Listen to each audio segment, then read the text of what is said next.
natin ha, third gear. Birit natin third gear.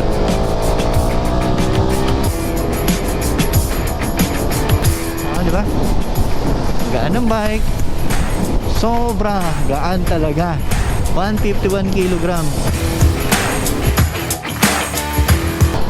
Tipid talaga siya sa gas. Naka-sports mode lang ako. Alam niyo naman, sanay tayo sa power. Diba?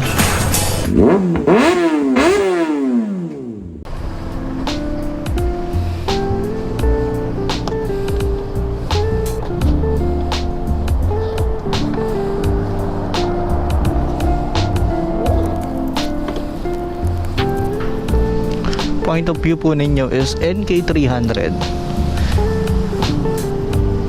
Not the expressway legal bike, but good for beginner.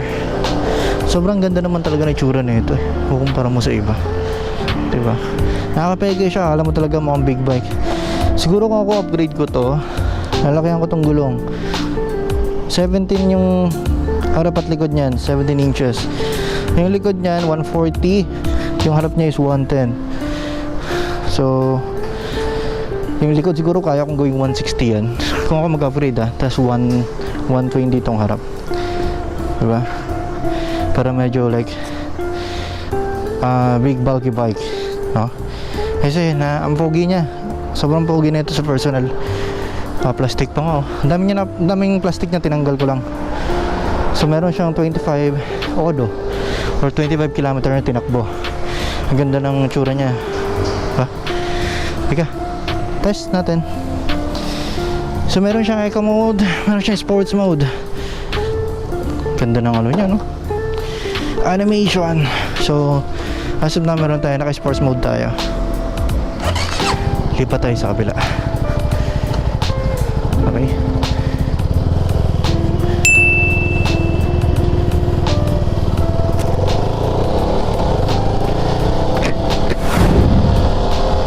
Ganda niya patakbuhin.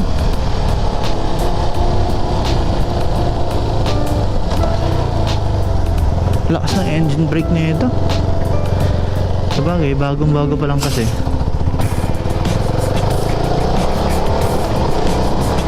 Try natin ha, third gear. Birit natin third gear.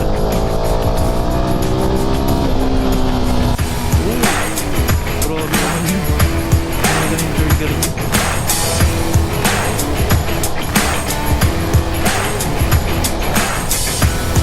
Punta tayo dun sa may kabila. Paikot lang tayo ng marka.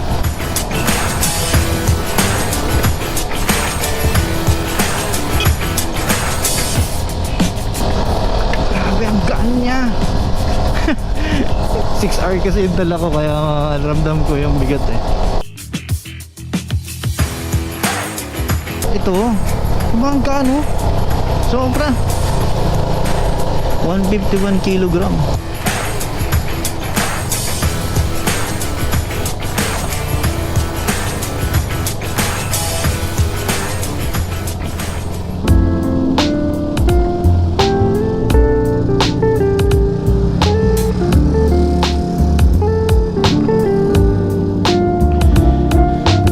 So dito tayo sa may Arga South.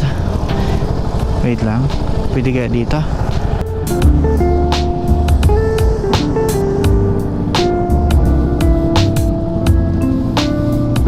Mabilis lang naman eh. Isang mabilis na ano lang, papakita ko lang sa inyo. Wala naman siguro manghuli dito. Nandito yung Arca security guard. So yun, ito yung pinapakita ko sa inyo, CF Moto NK300. Meron itong plate number. Kompleto na papel, naka-register 3 years. Binebenta to sa murang halaga. Mabilisan lang tayo, yung gulong niya 17-17 harap likod, 110 yung gulong, 140 yung likod. Kumuha siya ng NK400, okay? But this is po yung NK300, not expressway legal bike, but sa mga beginner pwede na to. Alright, sa kilometer niya meron siyang 25. Ako lang nagpatakbo na ito. Ay, 27 na pala. So meron siyang sports mode, meron siyang eco mode. Dalawa siya, sports mode, full potential power ng motor. At mararamdaman nyo ninyo yun, okay? Yung eco mode, like the road mode, safety features ng bike na natipid din sa gas. Anyway, regarding sa tipid ng gas, 30 to 28. So 30 yung hindi walwal. Okay na rin sa ganito ang 300 cc. Sa papel is 292cc displacement ito, okay? And single cylinder, liquid cooled. Meron siyang 28 horsepower and meron siyang 25 newton of torque. Alright? So, balik tayo sa mga features. May Bluetooth din to. Ito yung tsura niya. Siya nag-wapings naman talaga siya. Papalakihan ko yung gulong kung ako mag-upgrade na ito. Likod na sarap. Ganun siya. So, tingnan nyo. Ang gwapo niya talaga. Tinanggal ko yung mga plastic na ito. Ako lang din. December to nakuha. Okay? December 2024. 6 months siya hindi nagalaw. And ngayon lang siya nalabas. Nasa bahay lang kasi ito ng kapatid ko. So yun. PM nyo lang ako kung gusto niyo. Okay? Ito yung animation niya. Pakita ko sa inyo. Diba? Angas. Naka-sports mode tayo ngayon. Okay. Tapos yung start ng ano niya, kala mo sa big bike, no? One click. Alright. Meron din yung features na pag naka first gear ka siya, naka first gear tapos nag side stand ka, automatic na hindi siya under, mamamatay siya, ganun sa mga big bike. So meron din siyang features na ganun. Okay, may Bluetooth connectivity rin to. Okay, so tara. Uwi na tayo. Pinakita ko lang sa inyo. Basta PM nyo lang ako kung gusto nyo kunin to. Sa murang halaga, ibibigay natin sa inyo. Actually, malakas to. Tingnan mo second gear. Ipaparo natin yung third gear. Tingnan yung third gear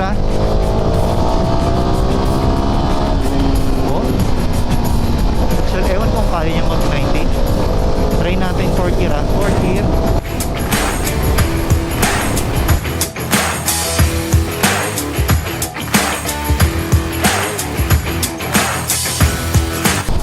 Diba? Gaan ng bike. Sobra gaan talaga. 151 kg. Kung sa inyo kasi kung mag-start kayo from big bike, kasi talagang sobrang bigat ng big bike. And try nyo to, testing nyo to, kasi 151 kg lang talaga siya. So, yun. Dito sa may Arca South.